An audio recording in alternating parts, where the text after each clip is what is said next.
प्रकाश आएर हाम्रो मम्मी सेलरोटी पकाउँदै हुनुहुन्छ।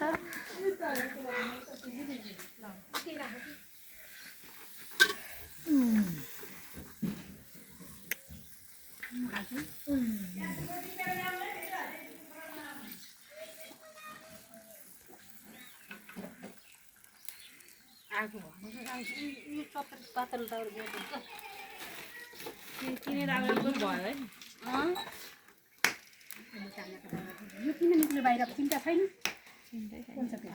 कता थियो कि चिन्ता ढोका ताको हात जुवाला केटापट्टि जुवाला आयो नि हात पोलिहाल्यो आगो पकाउँदा त्यस्तै हो। पानी हालेर ग्यास पकाउँदै हजुर मुठीले अब छिटो लक्षण हजुर मुनालाई खाके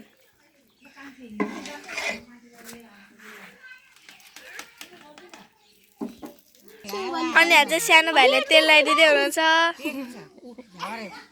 सानो भाइ त्यसरी बनायो भने त आउनु सिधा गराएन यसरी ठिक हुनुहुन्छ। यसरी गराउने हो क्या हो त केमा त्यसलाई किन देखाउनु पर्यो ए उठेरी भ्याछ खै तिम्रो हात